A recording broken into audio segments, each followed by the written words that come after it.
성경의 남은 자의 모형입니다.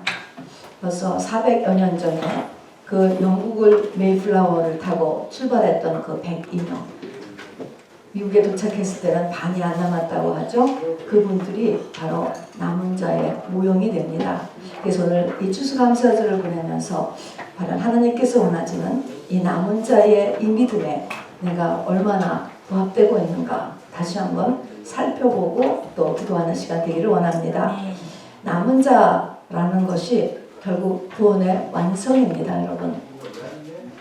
자, 그래서 오늘 구원이라는 것 다시 한번 점검하고 구원을 이루는 원리들이 있어요. 그거를 같이 찾아보려고 합니다. 한번 그 서문을 한번 같이 읽어보겠습니다. 사람이 태어난 목적은 블루 색깔로 써있는 거 같이 읽어봐요. 시작. 사람이 태어난 목적은 뭐를 얻기 위해서이다? 구원을 얻기 위해서이다. 영생이라고 해도 돼요. 자, 그런데 구원이 더 쉽습니다. 사람이 태어난 목적은 영생 또는 구원을 얻기 위해서예요. 아멘. 여러분 이거 한마디만 가지고도 마음이 찡하지 않습니까? 아멘. 잘 먹고 잘 살라고 엔조이 하려고 태어났는데 그것이 아니고요. 구원이라는 것을 얻기 위해서 영생이라는 것을 얻기 위해서 태어났다는 것입니다. 아멘.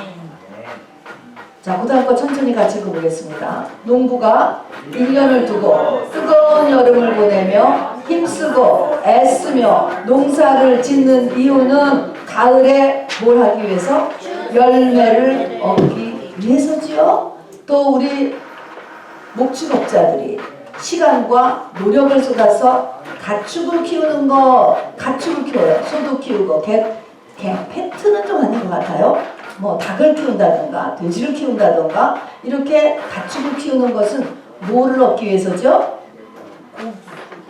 고기를 얻기 위해서죠. 저 슈퍼마켓 가면 지금 뭐 닭고기, 소고기, 돼지고기 잔뜩 있잖아요. 고기를 얻기 위해서요. 고기를 한마디로 그냥 고기 위해서 다른 말로 하면 고기겠죠.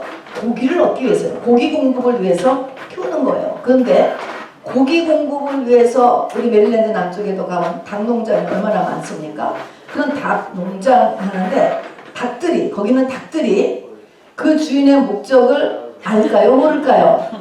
나를 켄터키 치킨 보내기 위해서 지금 열심히 먹이를 주고 있는 거 안다 모른다? 모른다. 모른다. 자, 모른다에 동그라미 치셔요. 왜 모르지?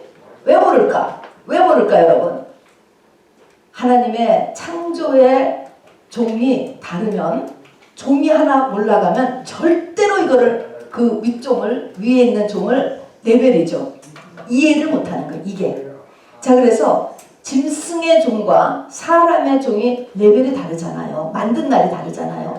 하나님이 계시고 그 밑에 천사 레벨이 있고요. 사람 레벨이 있고 짐승 레벨이 있고 그 밑에 식물 레벨이 있고 맨 밑에 흙과 광물질 레벨이 있습니다. 그래서 윗 레벨을 전혀 몰라요. 그 윗 레벨이 계시라고 하잖아요. 리빌 알려주기 전까지는 절대로 몰라요. 그러면 사람이 왜 사는가도 알 수 있을 것 같아요? 없을 것 같아요? 모르는 거예요. 우리는 배워서 구원을 얻기 위해서 영생을 얻기 위해서 삽니다. 이렇게 얘기하지만 이거를 하나님이 깨달음을 주시지 않으면 절대로 왜 사는지의 원래 목적을 몰라요. 저 닭이 주인이 자기 켄터키 치킨 보내기 위해서 바로 이렇게 자기를 닭농장에서 지금 이렇게 도와주고 있는지를 모른다니까요. 그래서 우리가 구원이라고 하는 단어를 많이 쓰지만 구원이라고 하는 단어는 사람이 이해할 수 없는 단어예요. 구원이 도대체 뭐야? 구원이 뭐냐고? 구원이 왜 필요하지? 그렇죠. 구원이라는 거 없어도 되고 구원이라는 단어 몰라도 이 세상 잘 살 수 있는데 어디 학교 가서 대학교를 다 졸업해서 구원이라는 단어를 배웁니까? 안 배워요. 구원을 모르는 거예요. 그래서 예수님께서 공생애를 시작하면서 구원되었다. 내 믿음이 너를 구원하였다. 구원이라고 하는 단어를 어떻게 사람들한테 알려주었냐면 그 사람이 가장 긴급하다고 생각하는 것을 해결해 줘. 그러면서 그거는 구원을 얻었다. 이렇게 얘기하는 거예요. 병든 사람한테는 병이 얼마나 심각합니까, 여러분? 그래서 병을 고쳐주는 거예요. 자녀가 죽었습니다. 뒤집어지는 거죠. 얼마나 심각합니까? 그 자녀를 살려냈어요. 그게 구원되었다. 또 병을 고쳐놓고서 내 믿음이 너를 구원하였다. 이렇게 장애를 고치고 병을 고치고 죽은 자를 고치고 다음에 돈이 없는 사람에게는 돈을 주고 이렇게 하면서 문제를 해결했을 때 구원되었다라고 표시했습니다. 그렇지만 이게 사실은 기적이잖아요. 장애가 고쳐주고 죽은 자가 살아나고 바로 나면서 소경된 자가 고쳐주고 이렇게 전부 이것이 기적인데 성경은 이것을 기적이라고 하지 않고 표적이라고 해요. 표적. 사인이라는 의미예요. 사인. 자, 그래서 사인이라는 것은 화살표예요. 어디를 향해서 가라. 이 말은 내가 어떤 신비 체험을 했어요. 나이가 기적이 일어났습니다. 이게 목적이 아니고 더 가라는 거야. 더 가. 응. 네가 기적을 지금 체험한 목적은 바로 구원을 얻기 위해서야. 영생을 얻기 위해서야. 그러니까 더 하나님을 알려고 가야 된다는 것입니다. 그것이 다가 아니에요. 기적을 내가 체험한 것이 믿음 끝이 아니란 말입니다. 그런 하나의 사인판을 하나님께서 보여주신 거예요. 그래서 권면하는 것이죠. 자, 그러면 사람에게, 사람으로 태어난 존재에게 가장 긴급한 것이 뭐냐? 여러분, 짐승들은 이렇게 긴급하지 않아요. 짐승들은 죽으면 그만이에요. 그냥 흙으로 돌아가면 그만이라고요. 그런데 사람으로 태어난 자에게 가장 긴급한 것은 뭐냐면 영혼이 있다는 거예요. 영혼. 속사람이라고 하죠. 영혼이 지옥에 가지 않는 것. 두 번째는 그의 영혼이 이 땅의 삶의 기간 동안에 바로 예수로 신적인 업그레이드, 종을 하나 넘어가는 거죠. 우리가 사람이라는 그 레벨에 있는데 사람이 아닌 신의 레벨, 예수로 업그레이드 되는 것. 이것이 목적입니다. 구원은, 영생은 사실은 이렇게 예수 되는 데까지 가야 그것을 구원이라고 이야기하고요. 그것을 영생이라고 이야기합니다. 가나안 땅을 들어가야 되는 거예요. 광야에서 죽으면 홍해는 건넜지만 바로 성경이 이야기하는 이 구원의 완성에 가지 못한 것입니다. 그래서 내 인생 항해지 항해. 내 인생 항해의 끝은 뭐가 되는 것이다? 예수가. 여러분 대부분 다 잘해주셔서 너무 할례입니다. 내 인생 항해의 끝은 내가 예수가 되는 것입니다. 여러분, 이것은 도덕을 얘기하는 게 아니에요. 인격을 얘기하는 게 아닙니다. 여러분, 영을 얘기하는 거예요. 속사람을 이야기하는 것입니다. 그리고 이것을 지금까지 이야기한 이 구원에 대해서 성경은 여러 부분, 여러 모양으로 말씀하셨습니다. 그래서 보면은 신약에 들어오면 주로 속사람이 장성한 분량에 이르는 것이다. 이렇게 묘사했죠. 속사람이에요. 겉사람의 키가 뭐 170, 180까지 컸다. 그런 겉사람이 아니고 속사람이 장성한 분량에 이르렀다. 이걸 다른 말로 하면은 예수 그리스도와 결혼하였다. 신부다. 이렇게 이야기하죠. 신부라는 의미는 부부는 일심동체에서 똑같아졌다라고 하는 의미입니다. 그리고 이를 남은 자라고 이야기합니다. 남은 자는 뭡니까? 환경으로 아무리 흔들어도 떨어져 나가지 않고 믿음을 지키고 있는 사람. 요게 남은 자. 그게 남는 거예요. 다 떨어져 나가는 거예요. 다 떨어져 나가. 하나님 일부러 그래서 흔드셔요. 막 흔드셔요. 계속적으로. 이 플로리다에 도착했으면 안 추웠을 텐데 왜 저 매사추세츠 북쪽에 도착해서 또 거기서 또 사람들이 남은 사람이 또 죽고 이런 식으로 말입니다. 하나님이 계속 흔드셔요. 거기서 남아야 돼. 믿음을 지키고 있는 것입니다. 아멘. 자, 그 다음에 죽음을 넘어서는 것. 사망 권세를 이겼다라고도 표현하고 휴거되는 사람이다. 휴거될 사람이다. 이렇게도 하고 오순절을 경험한 사람이다. 마가의 다락방에 120문도. 이 예수님의 공생의 3년 반의 열매가 120명의 예수를 거둔 것입니다. 그래서 영적 오순절을 체험하는 것, 그 다음에 이기는 자가 되는 것, 이것입니다. 자, 그래서 이게 다 같은 말이에요. 이거 외에도 영적인 장자가 되는 것이라든가 하나님의 또 시온의 딸이 되는 것이라든가 굉장히 많은 표현이 있습니다. 다 같은 한 목표를 말씀하고 있습니다. 그래서 성경은 전체가 다 구원에 관한 책입니다. 구원에 관한 책. 예수님을 만들어내기 위한 책입니다. 이것을 위해서 교회도 존재하죠. 자, 그러면 구약적인 배경으로 봐서요. 이 구원의 구약에서 배우는 보면 이 구원의 과정, 이스라엘 민족을 대상으로 하는 것입니다. 한번 쭉 보면요. 한번 복습입니다. 여러분 다 아시지만 맨 처음에 애굽에서 노예로 살고 있었죠. 여기서 시작하잖아요. 애굽에서 노예로 살고 있어. 이게 뭐야? 우리가 애굽은 세상이야. 세상에서 잘 사는 줄 알지만 세상에서 노예로 살고 있어. 노예로. 우리가 전부 다 세상에서 노예로 살고 있던 이 사람들을, 하나님의 택한 어떤 백성들을 탈출하는 데서부터 구원 시작됩니다. 세례 받는 거예요. 성령 받는 거예요. 주님을 영접하는 거예요. 교회를 나오기 시작하는 것입니다. 첫 번째 단계죠. 자, 애굽 탈출의 단계, 홍해까지 건넙니다. 여기까지 단계를요, 성경을 보면은 성전 뜰 신앙이다 이렇게 얘기해요. 왜냐하면은 성전을 중내 보면은 성전 뜰이 있고 성소가 있고 지성소가 있어요. 하나님과 하나 돼서 하나님까지 올라가는 신앙은 지성소를 들어가야 돼요. 그런데 맨 처음 들어가는 거는 성전 뜰에만 들어가는 게, 이게 애굽 탈출하는 것입니다. 자, 그래서 성전 뜰에도, 성막에서도 성전 뜰에 딱 들어가면은 큰 번제단이 보인다고요. 예수님의 십자가가 딱 보이는 거예요. 자, 그래서 이 애굽 탈출할 때는요, 어렵지 않아요. 어린 양의 피, 문설주와 임방에, 바깥에 문설주와 임방에다가 어린 양을 잡아서 피만 마르면 그냥 재앙이 건너뛰었습니다. 자, 그러니까 그 안에 있던 사람들은 집 안에서 화투를 쳐도 모르고 괜찮고, 괜찮아. 또 거기서 막 게임기 가지고 게임을 하고 있어도 괜찮아. 이런 상태예요. 자, 그 다음에 10가지 재앙이 있었잖아요. 애굽에 있는 사람은 다 죽었지만 10가지 재앙에서 보호를 받죠. 또 그 다음에 나가다가 홍해가 딱 막혔는데 이 홍해가 딱 갈라져서 그를 통과해 나오지 않습니까? 자, 결국은 이 첫 번째 단계는요, 나는 크게 뭐 할 일도 없어. 그리고 너무 좋으신 하나님 아니에요? 전부 다 모세가 해줬잖아요. 성령이 해주시는 거예요. 이것은 다 표적이야, 표적 신앙입니다. 이거는 칭의만 붙잡는 거예요. 칭의. 아, 예수 믿으면 이제부터 는 하나님의 자녀입니다. 내 이름이 이제 생명책에 기록되어 있습니다. 아, 모든 사단의 권세를 이겼습니다. 모든 조상의 저주는 끊어졌습니다. right. 다 맞습니다. 다 맞아요. 자, 이것이 바로 내 문 앞에다가, 집 문 앞에다가 피만 바르고 있으면은 다 10가지 재앙 건너뛰었다니까요. 홍해도 건넜다니까요. 아무 문제 없어요.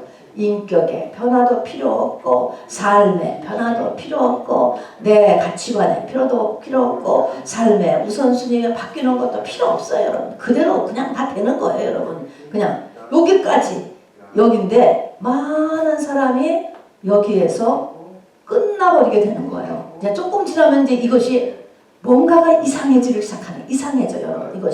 이게 칭의 신앙인데, 자, 그러면 이것이, 그 다음에 여기 있는 사람이 한 사람도 빠짐없이 성경에 보니까 다 광야로 인도되었어요. 자기도 모르게 다 광야로 인도되는 거예요, 이것은. 자, 그러면 이 광야로 인도된다. 그럼 두 번째 보세요. 광야는요, 딱 들어가면 뭐가 있냐면은, 들어가자마자 모세를 통해서 하나님이 율법을 주시고, 지금까지는 율법 없었어요. 애굽의 법으로 사는 거예요. 세상 법, 세상 가치관, 세상 학교에서 배운 거 가지고 다 사는 거예요. 근데 이제 광야로 들어서는 하나님은 율법 주셨죠. 성막을 지게 하셨죠. 교회 주셨죠. 모세를 주셨어요.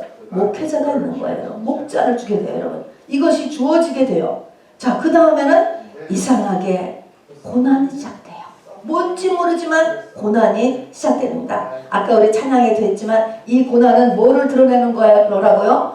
나의 영적인 상태, 나 속에 들어있는 어두움, 나에게 숨겨진 죄, 저주들을 드러내는 게 이게 뭐야? 이게 드러나는 거예요. 이렇게 꽃핀다 그러죠. 이런 것들이 꽃피나요. 꽃피어요. 자, 이거를 보면서 어떻게 하라고요? 회개를 해야 되는 것입니다. 그리고 이 회개를 통해서 새로운 성경적 가치관이 내게 세워지면서 보니까, 아, 이걸 하다 보니까 하나님의 법과 세상의 법이 같지 않은 것들이 많이 있어요. 그래서 이제는 세상의 법을 따르지 않고 하나님의 법을 따르다 보니까 세상과 분리가 되는 거예요. 그래서 담이 쌓아져야 돼요. 성벽이 쌓아져야 돼요. 당연히 여기서부터는 이것이 성벽이 없이 다 똑같이 하면은 이것은 이제 뭐 광야가 안 끝나는 거죠. 그냥 카멜레온 같이 교회에서는 교회 생활 같이 하고 세상에 나가서는 세상 생활 같이 하고 그것도 한계가 있어요. 어느 지나면 하나님이 그만 못하게 하신다니까요. 그래서 이 세상과 분리되는 일을 해야 돼요. 그러면서 하나님은 세상을 사랑하지 말라라고 이야기를 하시는 것입니다. 여러분 이때도 우리는 칭의를 붙잡고 있어요. 붙잡고 있어야지만 돼요. 앞에 있는 것처럼 바로 예수님이 나를 위해서 다 돌아가셔서 죄와 저주가 끊어졌다.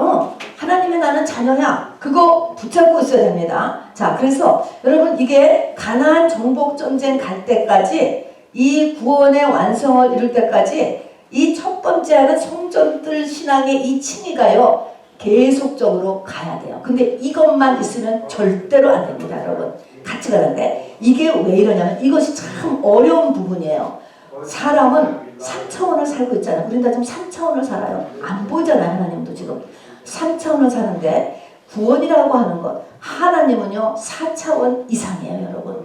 이 지금 4차원 이상의 것을 3차원인 우리가 이거를 언더스탠드하고 맞추려니까요 이게 우리가 정말 이 믿음이라는 게 필요하고요 주의 도우심이 필요합니다. 성경에 보면은 분명히 이 칭의를 위해서 주님이 다 이루어졌잖아. 다 이루어졌는데도 불구하고 우리가 사복음서에 보면은 두 그룹의 사람이 기도하러 올라가는데 세리와 창기들은 나는 죄인이로소이다 이렇게 기도를 해요. 또 거기 보니까 바리새인들은 올라가가지고서 감사합니다. 감사기도만 해. 감사기도. 감사기도만 하고 있는 거예요. 자, 그런데 우리가 맨 처음에 이 칭의를 배울 때는 너희들은 이제 다 의인이야. 의인. 죄인이 아니야.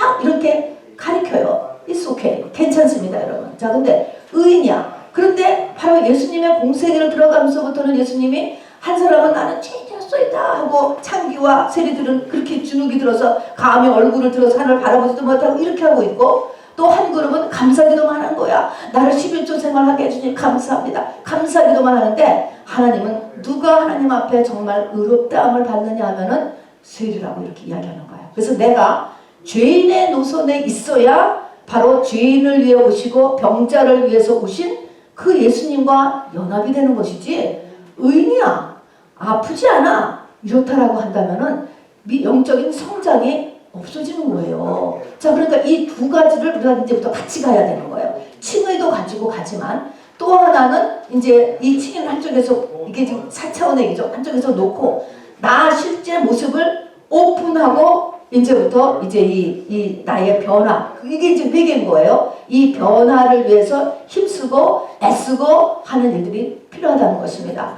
예수님은요 죄인을 위해서 오셨고 병자를 위해서 오셨대요. 예수님은 교회는 죄인을 위해서 존재하고 병자를 위해서 존재하는 거예요. 의인들의 모임이 아니에요, 여러분. 교회는 나도 그래야 돼요. 나 자신도 이렇게 죄인과 병자의 모습을 드러내야 주님이 오시는 거예요. 아니면 이 주님하고 상관이 없어서 그런 영적 성장이 안 이루어지는 것입니다. 그냥 성전들 신앙에서 그냥 있게 된단 말입니다. 자, 그래서 이 광야가 무려 40년이나 걸렸어요. 40년. 그리고 광야의 끝에 가서 그래서 회개가 거의 다 차지면 바로 이 끝에 가서 나 죄를 다 드러내려면 속에 뭐가 남는다고? 자아가 남는다니까요. 이 요단강입니다. 이때쯤 되면은 겉사람과 속사람이 구별되어져 느껴지는 것입니다. 아, 이것은 나의 속사람을 위해서구나. 또 이것은 나의 이 겉사람이 지금 요동을 하는구나. 성령의 소욕보다 육신의 소욕이 내가 훨씬 아직도 더 세구나. 이런 것들을 느낀다니까요. 이렇게 겉사람과 속사람이 구별되면서 이 속사람을 이제 키우기 위해서 자아를 죽이는 일을 하게 되죠. 이 자아는 십자가에 못 박어 의지로 회개하는 것 크게 보면 회개지만 회개라기보다는 이거는 내가 의지적으로 못 박는 것입니다. 결별하는 거예요. 자존심, 열등감, 고집 이런 것들이죠. 체면 이런 것들을 요단강 건너는 데까지 가야 됩니다. 자, 그래서 이렇게 자존심을 죽이는 데까지 가지 않으면 영적 전쟁을 할 수가 없어요, 여러분. 그 다음에 요단강을 건너서 나오는 게 가나안 정복 전쟁이 나오잖아요. 이 가나안 정복 전쟁이 귀신과의 싸움도 될 수 있고요. 또 여러 가지 응답을 위한 기도가 될 수 있는데 여기서 회개가 안 끝나고 자존심이 안 끝나고 이러면 이 전쟁이 안 되는 거예요. 그 뒤에 다 숨기 때문에. 그래서 정복 전쟁을 위해서는 앞에 것들이 다 해결돼야 돼요. 그리고 이 가나안 정복 전쟁에서는 우리가 이 영적 전쟁에 이겨야 돼. 이것도 아까 이겨놓은 전쟁이잖아요. 예수님의 죽고 부활하시면 다 이겼어. 신의가 역시 계속 오는 것입니다. 이겨놓은 전쟁이지만 내가 싸워서 이겨야 돼요, 여러분. 이거 지면은 또 아무것도 아니에요. 가나안 정복 전쟁 지면은 아무것도 아니지. 가나안 땅을 가야 되는데 지면 아무것도 아니니까 이겨야 돼. 그래서 이기는 자가 드러나는 것이 얼마나 많이 여기에 등장하는지를 모르겠습니다. 그래서 그러나 이 가나안 정복 전쟁 때도 칭의, 예수님이 이겨놓으셨고, 예수님이 조상의 죄를 끊었고, 예수님이 내 모든 죄를 다 하셨다라는 것을 한쪽에서 또 굳게 믿고 있어야 돼요. 자, 근데 우리가 기도할 때 그냥 예수님이 내 모든 죄를 다 사셨습니다. 그렇다고 해서 내 속에 있는 죄가 저절로 스르르 무너지는 게 아니에요. 이 죄는 내가 무슨 죄가 있는지를 내가 깨달아야 돼. 이런 죄를 졌구나. 이걸 깨달아서 내가 아이템별로 하나님 앞에 이것을 주의 볼로 덮어야 없어지는 거지. 그러면 없어주신다라는 것이지, 그냥 교회 문에 들어서면 내가 무슨 죄를 졌는지, 얼마나 많은 죄를 졌는지, 어떤 저쪽으로 내려오는지, 저쪽으로 그냥 나도 모르게 다 없어지는 차원이 아니라는 것을 꼭 알아주시기 바랍니다. 자, 그래서 총 가나안 정복 전쟁까지 보니까 50년 정도가 걸립니다. 희년인 것이에요, 여러분. 자, 그래서 이것이 구약에 나타나는 이 구원의 모형입니다. 저와 여러분이 똑같이 이걸 향해서 가는 거예요. 나는 지금 어디에 있을까 한번 생각해 보세요. 여러분들은 많이 지금 거의 3단계, 4단계에 와 계실 거예요. 그러나 많은 분들이요, 1단계에 그냥 있어요. 1단계 있거나 2단계 들어가서 2단계는 할 수 없이 다 끌려 들어오죠. 2단계 하면서 문제 해결 못해요. 이것을 성동적으로 문제 해결을 못함으로 인해서 그냥 광야에서 많은 백성 200만 중에 장정 60만 중에 2명만 끝 4번까지 간 것처럼 여기서 그냥 다 인생이 맞춰지고 만다는 것입니다, 여러분.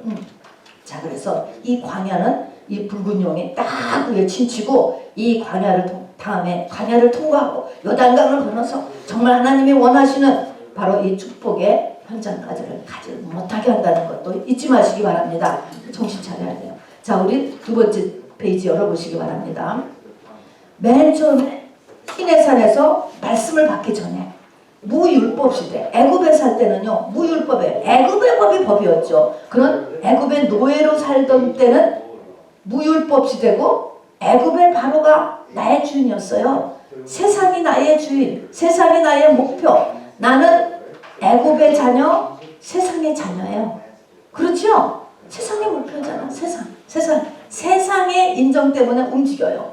자, 그런데 하나님의 이제 이 광야로 들어섰어요. 홍해를 건너서. 그러면 하나님의 자녀, 애굽의 자녀가 아니고 하나님의 자녀로서 법적인 신분이 딱 변했어요. 이것을 다른 말로 하면 의행하고 속사람이 태어난 거야. 태어났습니다. 그런데 태어난 걸로 가만히 있으면 안 되고, 우리가 애를 낳고 자라지 않는 것이 속사람이 어디 있습니까? 반드시 속사람은 성장해야 됩니다. 그래서 유업을 이을 장성한 자녀로 나의 속사람이 성장을 해야 됩니다. 자, 그리고 그렇게 하기 전까지 하나님이 이 땅에 죄라는 것을 만들어요. 죄도 하나님이 만드신 거예요. 그래서 죄 아래 우리를 갈라디아서 보니까 우리를 죄 아래 가두었다. 또 다른 말로 하면은 율법 아래 매였다 그랬습니다. 율법은 나에게 늘 율법에 이렇게 내 너 안 했으니까 너 죄. 이걸 니네 조상님 안 했으니까 그것도 너한테 저주를 좀 내려와. 율법 죄. 이것에 우리가요, 내 영혼이 갇혀졌고 매여 있어. 꽁꽁 묶여 있어. 자유롭지가 못해요. 율법과 죄라는 것이 매여 있는데 그 다음에는 믿음으로 말미암아 이게 풀어진다 이렇게 말씀했어요. 이때 믿음은요, 이 믿음이 뭐예요? 계시되는 거예요. 하나님께서 이 믿음을 주셔야 돼, 여러분. 이것은 참된 회개가 되었을 때 하나님으로부터 하늘에서 그 사람한테 믿음이 와서 그것이 믿어져. 요 믿음으로 인하여서 이게 다 풀어지는 거예요. 율법에서 자유, 죄에서 자유. 그래서 이때는 율법이 이제 나를 월간하지 않아요. 상관없어요, 여러분. 저절로 율법 안에서 살게 돼요. 그 율법 하나 어겼다라고 해서 뭐 그냥 벼락 떨어지지 않습니다, 여러분. 자, 그래서 이거를 또 사도 바울은 설명하기를 마치 어느 집에 자녀가 태어났어. 자, 태어났지만 그 태어난 아이는 그 밑에 패러그래프입니다. 그 집 자녀이면 틀림없어요. 그냥 뭐 깐난이가 뭐 그 집 자녀였다고 뭐 무슨 파워가 있어요? 하나님 앞에는 귀하죠. 그렇지만 그 집 자녀면 틀림없지만 이제 바깥에 놓으면 아무것도 아니잖아요. 그래서 초등교사한테서 배운다. 율법이에요. 율법 밑에서 배워요. 또 그거를 율법대로 잘 안 하면 매를 맞아요. 그리고 훈련을 받아요. 그러면서 바로 이 몽학선생, 초등교사, 가정교사라고 하는 존재로부터 이렇게 키워져 나간다. 이것도 교회에서 하는 일인 거예요. 아, 그냥 뭐 예수님 지금은 신약시대니까 그냥 모든 게 나 자유 얻었네, 네 맘대로 해도 되는 거야가 아니고요. 똑같이 하나님의 말씀을 통하여서 키워줘야 돼요. 내 가치관이 변경을 해야 돼요. 내 습관이 달라져야 된단 말입니다. 그래서 율법으로 훈련을 받는 것이 반드시 필요합니다, 여러분. 자, 그래서 하면서 성장을 해요. 잘못한 것은 회개하는 것이죠. 그렇게 해서 다 당성해지면은 아버지의 유업을 이으면서 바로 그 초등교사가 원래는 그 집의 노예 중에 하나를 뽑아서 시키는 거예요. 그렇지만 다 컸으면은 이제 초등교사는 다시 그 집의 노예 상태로 이렇게 돌아가는 것이고, 바로 그 잘 큰 아들은 그 집의 유업을 이은 상속자가 되는 것이죠. 그것을 하나님의 아들이 되었다. 그리스도로 옷 입었다. 또 계시록에 가면 흰 옷을 입었다. 예복을 입었다. 예수 그리스도와 하나가 되었다. 또 예수 안에 들어갔다. 남은 자가 되었다. 이렇게 묘사하고 있습니다. 이렇게 되면은요, 율법이 죄가 나를 구속하지 않아요. 다 큰 거예요. 다 컸기 때문에. 이런 상태. 부활의 신앙을 실제적으로 가지고 있는 사람이죠. 마가다락방의 120문도 같은 그런 사람이 되는 것입니다, 여러분. 세상을 이기게 되고 죽음을 이기게 되는 것이죠. 두렵지 않은 것입니다, 여러분. 이런 상태까지 우리를 키우기를 원하십니다. 아멘. 자, 이 이야기를 한 개인의 스토리로 써놓고 있는 것이 우리가 다 아는 룻기입니다. 그래서 룻기는 오순절, 마가다락방에서 오순절 맞았잖아요. 그 오순절을 맞을 때 반드시 읽어야 되는 책이 룻기라고 합니다. 자, 그래서 오늘도 이 남은 자의 얘기를 보면서요, 이 룻기, 이게 짧은 요 책, 이 책의 이야기를 들으면서 이 룻기의 메시지는요, 암송해야 돼요. 여러분 말씀 많이 들었을 거예요. 그러나 이것은 이 영성 원리예요. 그야말로 내가 영적으로 장성한 사람이 되기 위한 영적 원리를 바로 이렇게 마음에 꼭 새겨둘 수 있게 되기를 바랍니다. 여러분 룻기를 전부 펴서 룻기를 우리 앞에 부분만 조금만 같이 읽도록 하겠습니다. 룻기를 열어주세요. 룻기, 그리고 앞에 분 좀 읽어주시겠습니까? 자, 룻기 1장 1절부터 5절까지만 읽도록 하겠습니다. 룻기 1장 1절부터 5절. 자, 구약성경 401페이지. 자, 룻기 읽어주세요. 사사들이 치리하던 때에 그 땅에 흉년이 드니라. 유다 베들레헴의 한 사람이 그의 아내와 두 아들을 데리고 모압 지방에 가서 거류하였는데. 네, 여러분 잠깐 1절을 하면서도 지금 이 배경이 언제냐면은 사사들이 치리하던 때, 그런데 문제가 생기니까 믿는 사람이 어디로 갔다고 지금? 어디로 갔어요?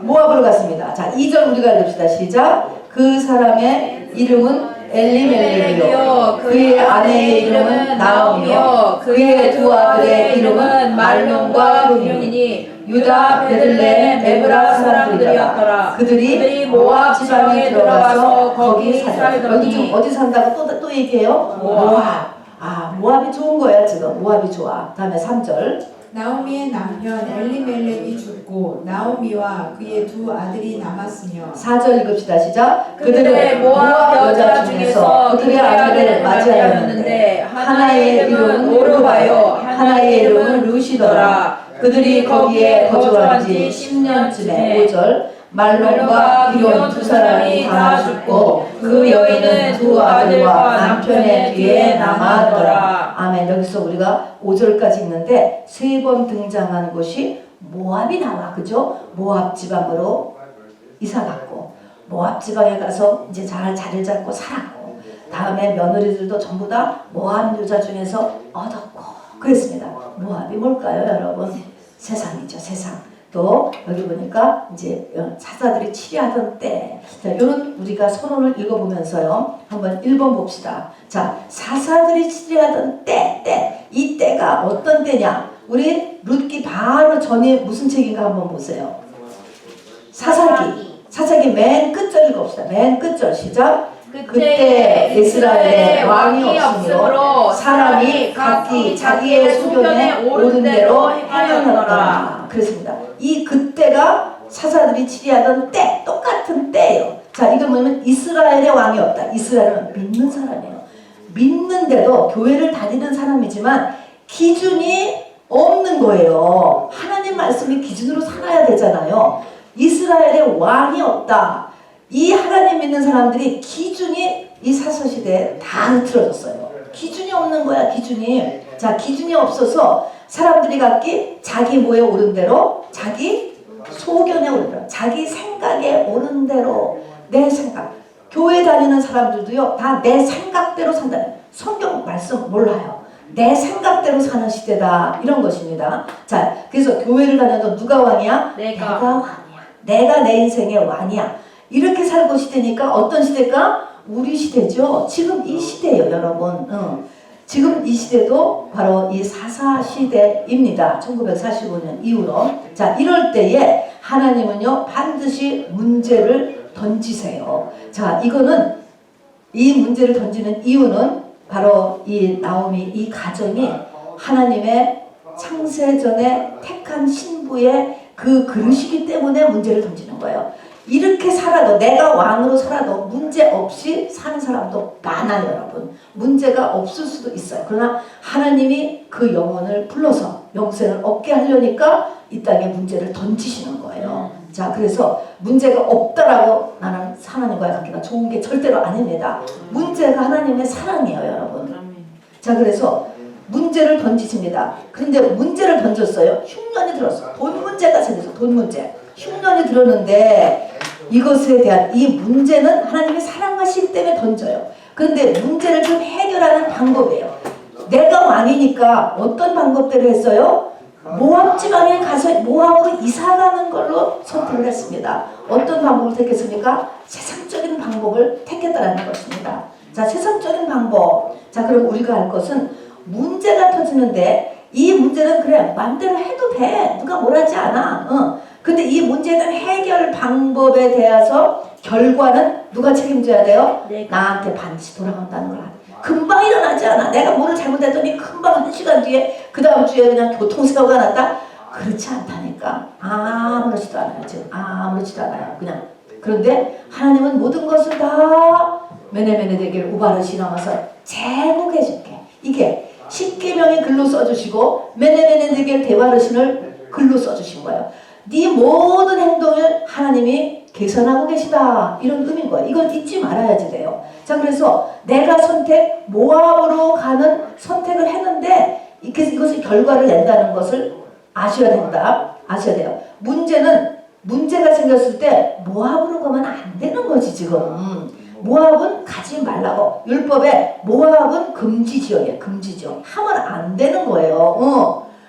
자, 아무리 돈이 없어도 술집을 차리면 안 된다. 쉽게 말하면 그런 것입니다, 여러분. 안 되는 것입니다. 세상적인 방법으로 해결하면 안 된다 하는 것입니다. 이런 것이 두 번째 영적 원리예요. 자, 세 번째 보니까 우리 이제 이 3절에 가서 보니까 어느 날 갑자기 5절에 가서는 남편이 죽고 아들이 둘 다 죽게 된 사건이 발발했습니다. 여러분, 이걸 그냥 그리니까 이렇게 읽지만요, 이걸 한번 실제로 생각해 보세요. 사람이 죽는다는 게 얼마나 큰 일인가 하나 생각해 보세요. 그것도 지금 가족이요, 연달아 죽음을 맞는 거예요. 이게 보통 큰 일이 아니에요. 성경 그냥 간단하게 한 줄로 써 있지만 보통 큰 일이 아닌 일이 터졌어. 기가 막힌 일이 터졌습니다. 그런데 우리는 이게 간단한 5절이지만은 이것이 성경은 갑자기 일어난 것이 아니고 오래전부터의 문제가 하나님의 때에 대해서 그냥 나타난 거야. 심판이 그냥 행해진 거예요. 죽음. 이것밖에는 대책이 없는 거예요. 남편의 죽음을 일으킨 거예요. 그래도 못 깨달아 큰아들의 죽음. 그래도 못 깨달아 둘째 아들의 죽음. 이것이요. 그는 하나님의 때가 되어서 심판이 행해진 것뿐이지 이 일은 오래전부터 있었던 일이다라고 하는 것을 우리가 반드시 깨달아야 되는 것입니다. 성경이 이걸 얘기하는 거예요. 자, 그 다음에 그러나 여기를 보면은 우리가 사는 방법을 하나 보면은요. 1장 3절에 보면 나오미의 남편 엘리멜렉이 죽고 나오미와 그의 두 아들은 남았다. 또 5절에 가서 보니까 이제 말론과 기론 두 아들이 죽었어요. 그 여인은 나오미는 두 아들과 남편의 뒤에 남았다. 성경은 이래서 남은 거 가지고 살라는 거야. 남은 거. 나에게 없어진 것, 나에게 지금 없는 것 이거 보지 말고요. 나에게 있는 것, 나에게 남은 것을 가지고 자꾸 하나님 앞에 자기를 세우면서 달아가는 거예요. 마귀는요, 없는 거, 없어진 걸 보면 어떻게 될까? 미치고 하나님의 뜻을 이루지 못해요. 그야말로 마귀만 아주 격박수를 친 상태가 되는 거예요. 그래서 반드시 남은 것을 봐야 돼. 그래야 전체 구원이 다시 회복이 되고 일어나는 것입니다. 남았다. 그래서 남은 것을 가지고 보려고 해야 돼요. 자, 근데 우리가 지금 이 1장 6절에 가서 보면 이렇게 아들까지 다 죽은 다음에 6절에 보니까 그 나오미가 모압에 있는데 여호와께서 이스라엘에게 양식을 줬다. 지금 이스라엘 에루살렘이 풍년이 들었다는 거예요. 풍년. 하나님께서 베들레헴을 풍년 되게 하셔서 그 말이 들려졌어. 그전에는 뭐 그러면 그런가? 그냥 이렇게 생각을 했을 텐데 그 말을 듣고 두 며느리 함께 일어나 그쪽으로 가려고 했다. 이 말은 하나님의 말씀이요. 진짜로 들려지는 복이 임한 거예요, 여러분.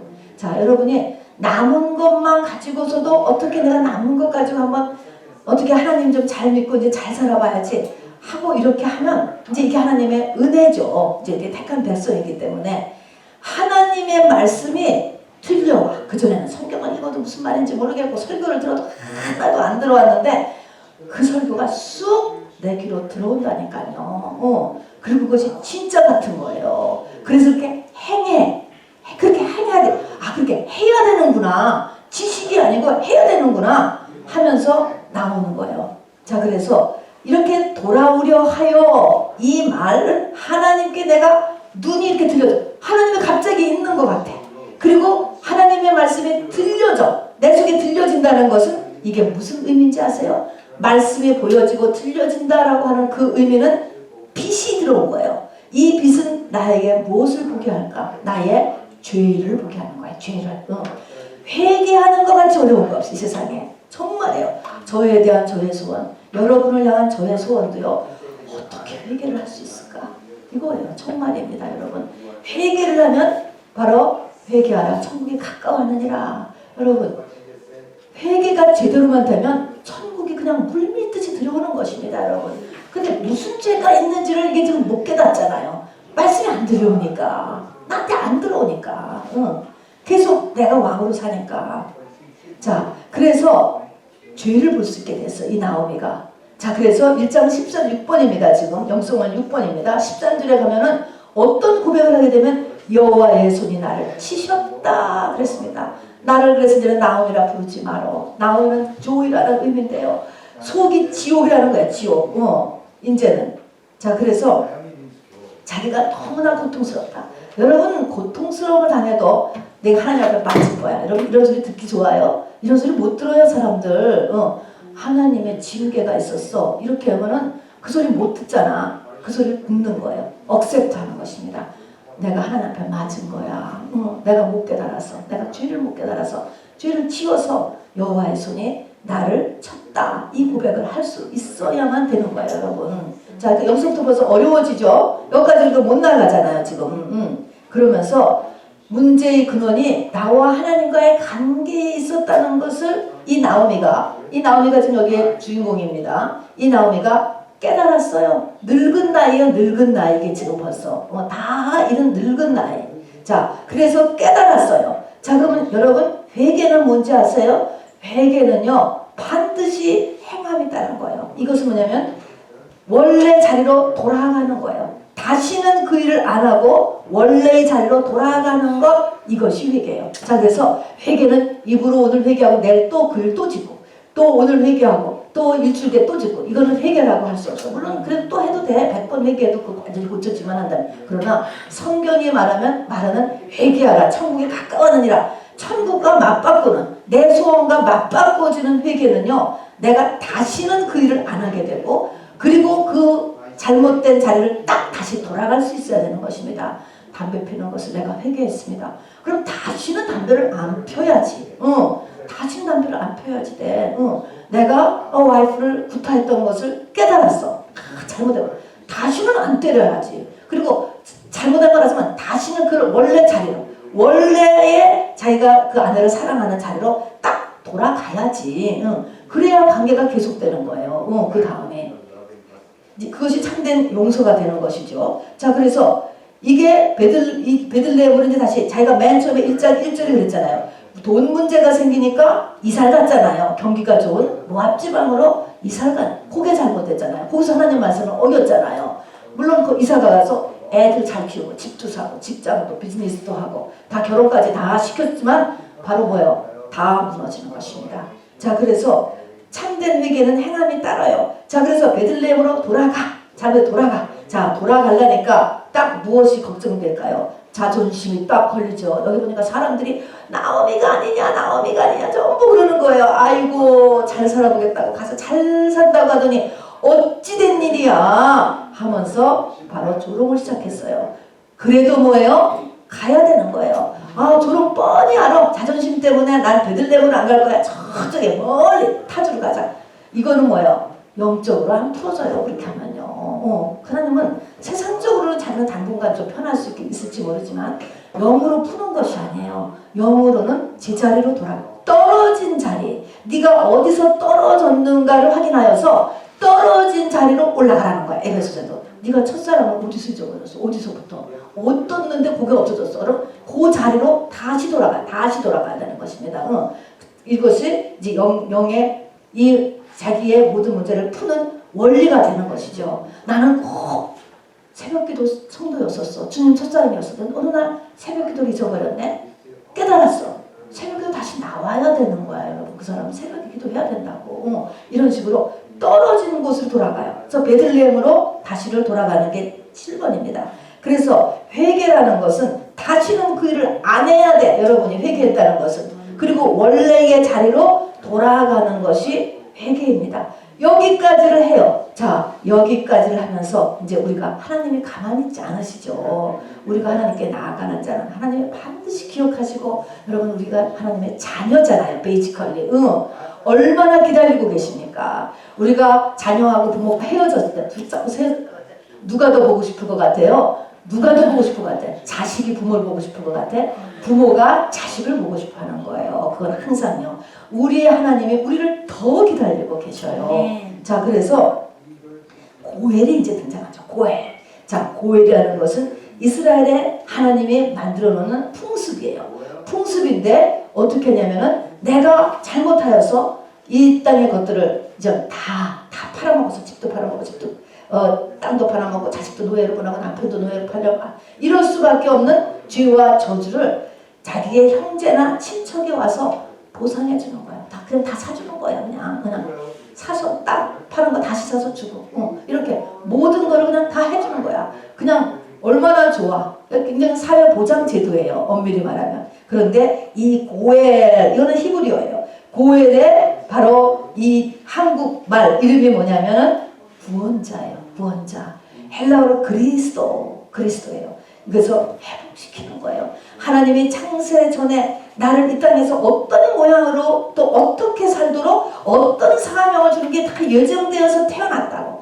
근데 이것이 조상의 저주와 내가 지은 죄로 인해서 엉망진창이 돼서 다 없어졌어. 내 삶의 수준도 그냥 이렇게 살게 안 만들었고 사명도 있어. 그것도 다 없어졌어. 다 엉망진창이 되면 이것을 다 회복시켜주는 거. 내 영혼력을 온전히 회복시켜주는 그런 게 구원자고 이게 이제 그리스도고요. 메시아고요. 그리고 이 이스라엘 사람들의 말로는 고해예요. 고해. 자, 고해를 이제 찾는 거예요. 아, 보니까 말입니다. 이 베들레헴에 와서 보니까 이 나오미가 자기 레벨이죠. 그러니까 이 보아스가 나이가 굉장히 많은 사람이에요. 50이 훨씬 넘었을 것 같아요. 그런데 이 보니까 나오미가 보니까 자기 집안에 고엘이 여기 하나 살고 있는 거야. 고엘 한 사람이 고엘을 찾은 것입니다.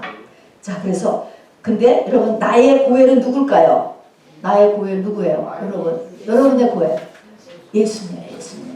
자, 이제 이 고엘이 이제 나를 이제 내 모든 죄와 저주를 이제 다 갚아주면 되는 거야. 갚아주도록 하나님은 말씀하셨으니까 할 거야. 근데 이게 하나가 돼야지. 근데 고엘을 그러니까 예수를 만나지기까지 내가 해야 될 일이 있어요. 여기 나오미와 며느리 룻이 이 보아스 결혼을 하게 되는데 과정이 있다고. 그냥 무조건 해되는 게 아니에요. 이 결혼을 함으로 인하여서 거기에 후손도 얻게 되었고 또 거기에 땅도 집도 다 회복되었거든요. 유력자가 했기 때문에. 그런데 그거에 대한 네 가지의 하나님께 인정받는 내 모습이 필요하고 기간이 필요해요. 뚝딱 이게 이루어지는 게 아닙니다, 여러분. 자, 시간이 필요합니다. 첫 번째로 보니까요. 이제 이 나오미하고 룻이 보아스의 밭에 우연히 이르게 되죠. 이삭주기를 하는 거예요.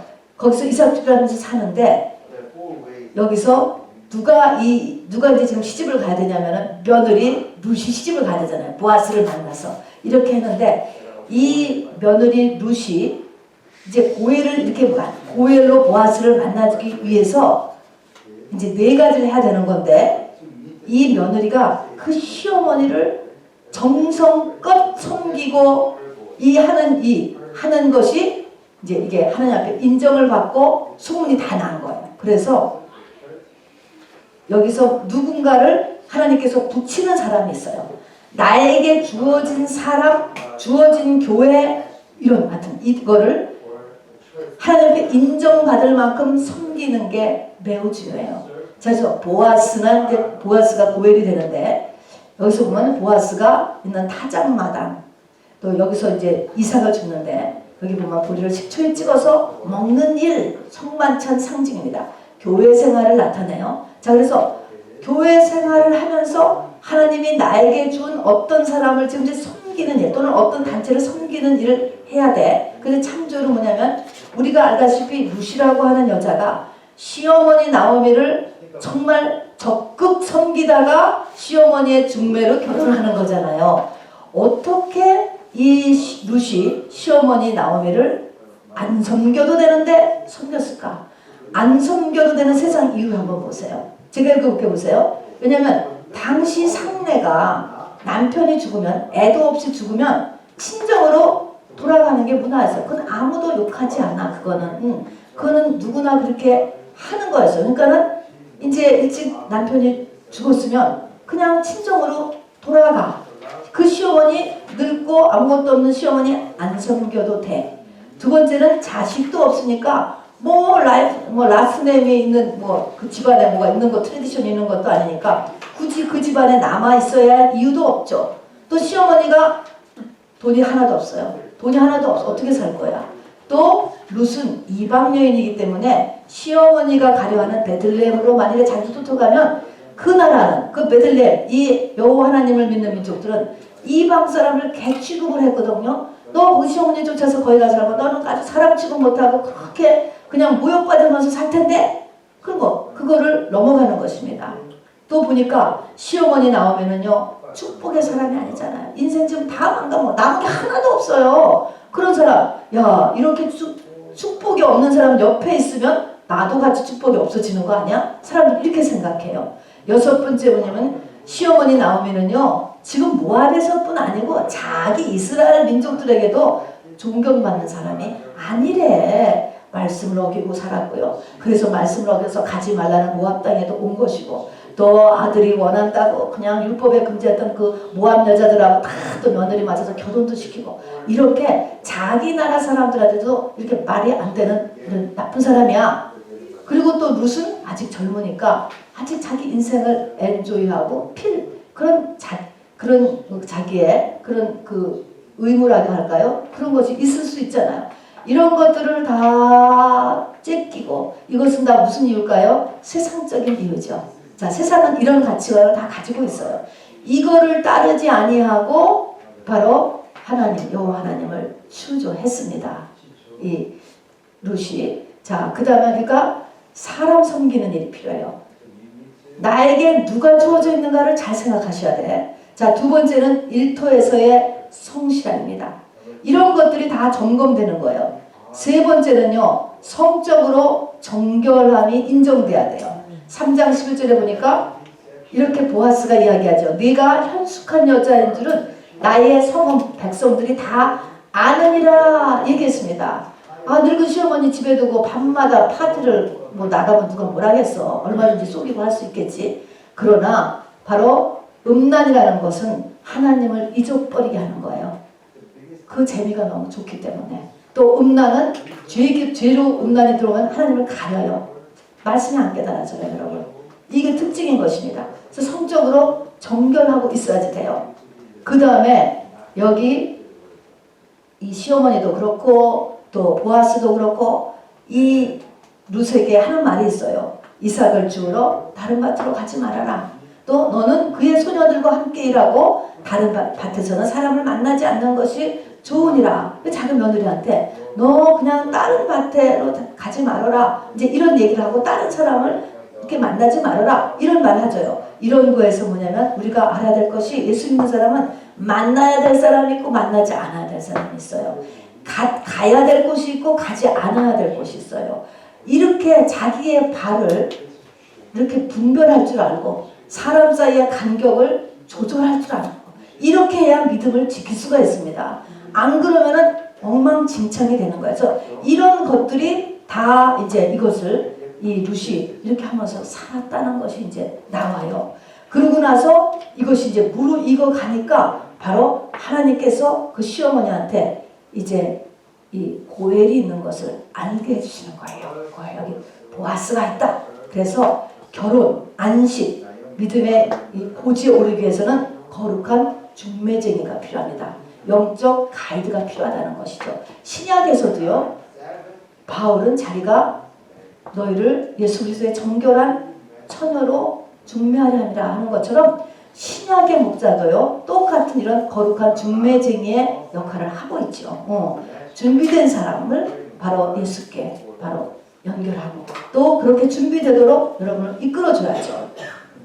자, 그래서 이제 장성한 믿음의 경지까지 가기 위해서 또 구체적인 그 내용을 보면은 너는 목욕을 하고 기름을 바르고 의복을 입고 이제 타작마당에서 보아스에게 가라라고 얘기했어요.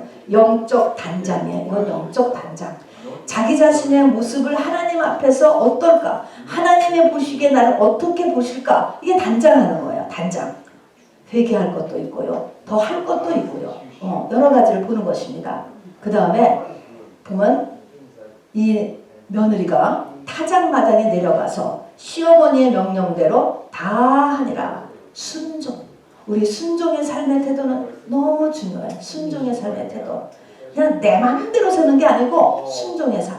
그러나 또 3장 7절에 가서 보면 시어머니가요, 그 보아스의 발치 이불을 들고 들어가라 하는 이곳에서는요, 죽기를 각오하는 담대함과 결정이 필요합니다. 왜 그럴까요? 이스라엘은 창기를 허용하지 않기 때문에 오해하면 불에 살라 죽이는 거예요. 창기들은요. 그런데 걸리면 만일에 여기서 보아스가 이게 자기를 보호해주지 않으면 잘못하면 죽는 거예요.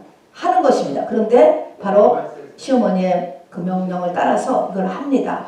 그리고 나서 이제 얘기를 하지요. 고엘이 되어달라라고 이야기하니까 이 보아스가 이제 기다리라라고 이야기하죠. 왜냐하면 이 고엘에도 순서가 있어서 친척에 가까운 순서대라는 거예요. 형제자매가 먼저고 그 다음에 이제 사촌, 오촌, 육촌 이렇게 쭉 나가니까 그 내가 너의 고엘이 첫 번째로 될 수 있는지 기다리라 라고 합니다.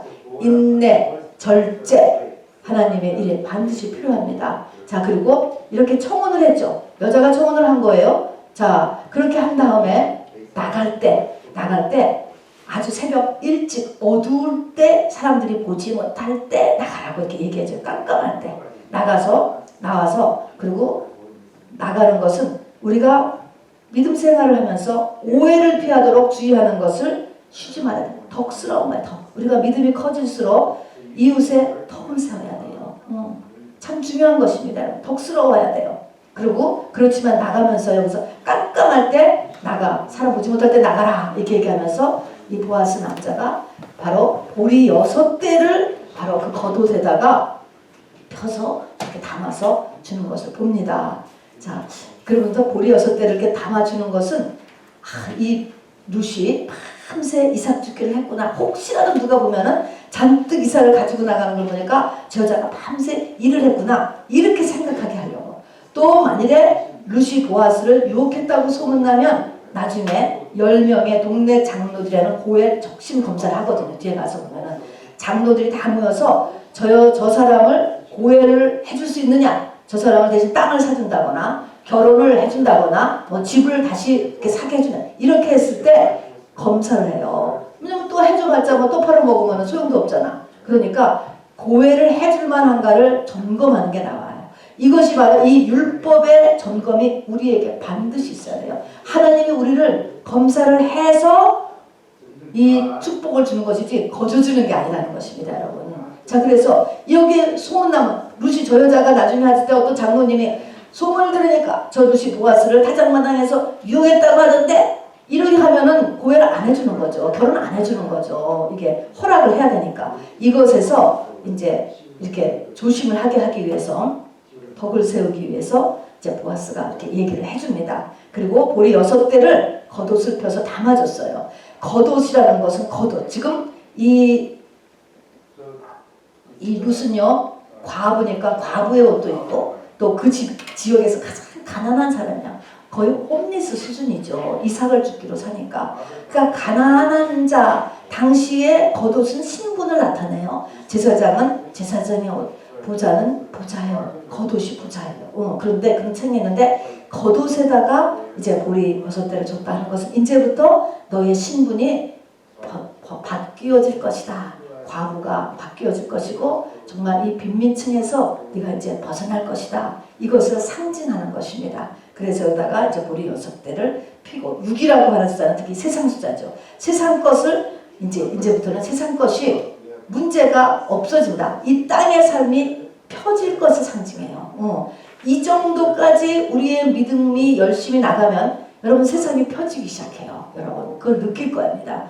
모든 것이 잘 된다니까요. 그걸 상징하는 것입니다. 그래서 룻기의 맨 끝을 보면 4장 21절 22절 보면은 그 보아스가 이제 그분하고 결혼하죠. 고엘이 되어서 결혼을 해요. 그래서 아들을 낳았더니 이름이 오벳이라고 했어요. 근데 오벳이 이새를 낳았고 또 이새가 다윗을 낳았다. 이렇게 해서 끝나요. 다윗을 낳았다. 이 말은 다윗의 직계 후손에서 예수가 태어나거든요. 그렇기 때문에 그 선조들 전부가 다 바로 예수의 선조가 된다. 그 말은 속사람에서 예수가 나아졌음을 얘기하는 것입니다. 예수가 되었다라는 거예요. 여기에서 나오미와 룻이 바로 속사람으로서는 예수가 되어졌다. 이거를 나타내는 것입니다. 그래서 이것이 정말 이 룻기 4장의 이 짧은 책이 어떻게 우리가 믿음의 장성한 분량까지 올라가느냐를 보여주는 이렇게 간단한 책이 됩니다. 자, 그래서 이제 우리가 한 40일 남은 2022년을 두고 이 하나님이 원하시는 것은 열매잖아요. 하나님이 원하시는 것은 내가 얼마나 예수 되느냐는 것입니다, 여러분. 이것에서 올 한 해를 돌아보면서 여기를 우리가 40일 동안 좀 이것을 위해서 준비하고 기도하기를 원합니다. 자, 그래서 첫 번째는 지금 말씀을 어기고 있는 나의 모압 땅은 무엇일까요? 지금은 아무 일도 없는 것 같아요. 또 무슨 일이 일어날 수도 있겠지요. 그렇지만 여기 보니까 모압의 문제, 모압. 자, 물론 내가 창세전에 예수님의 신부로 예정되어 있지 않다면 아예 지옥 갈 사람이라든가 아니면 아예 저 사람은 그냥 성전들 신학으로 그냥 예정돼 있다라고 혹시 한다면 이렇지 않아. 여기같이 문제에 하나님이 그냥 이 심판을 이 땅에서 막 이뤄내지 않는다고요. 자, 그런데 어쨌든 내가 만일에 예수님의 신부로 예정되어 있다면 문제는 반드시 일어나게 돼 있어요. 왜냐하면 심판과 구원은요, 손바닥 앞뒤같이 붙어 있는 거예요. 심판이 없으면 구원의 완성이 일어나지 않아요. 심판이 없으면 영적 성장이 있지를 않아요. 내가 맞지 않아서도 깨달으면 되는 거야. 아, 내가 잘못했구나. 이렇듯이 반드시 이 심판과 구원은 붙어 있습니다. 회개와 구원이 붙어 있다, 이 말인 것입니다, 여러분. 자, 그래서 내가 지금 모압에 가서 지금 있어. 모압 같은 삶을 살고 있어. 그렇다면 심판이 예정되어 있으니까 여러분 이것을 빨리 깨닫고 올해가 가기 전에 회개할 수 있게 되기를 바랍니다. 두 번째입니다. 두 번째는 올해 나에게 실제 일어난 나쁜 일 세 가지 생각해 보세요. 세 가지에서 이유를 좀 물어봐야 돼. 여러분 이거 같이 중요한 게 없어요, 여러분. 여기도 보니까 맨 처음에 남편만 그냥 돌아가셨을 때 이걸 나오미가 깨달았다면 어쩌면 두 아들은 안 죽었을지도 몰라요. 남편이 돌아갔을 때 왜 우리 남편이 돌아가셨어야만 했는가? 이거를 붙잡고 늘어져서 하나님 앞에 응답을 받았으면 좋았을걸. 세상은 이걸 아니야 여러 가지 세상 방법으로 합리화를 시켜요. 그리고 수딩을 하기 때문에 여러분 이 위로와 격려가 한쪽에서는 필요하지만 다른 쪽에서는요 하나님의 이유를 반드시 찾아내야 돼요. 우리는요 위로와 격려, 술 먹어, 깨물림 하러 가, 애인 만나 이러면서 우리 잊어버릴 수 있어 고통을요.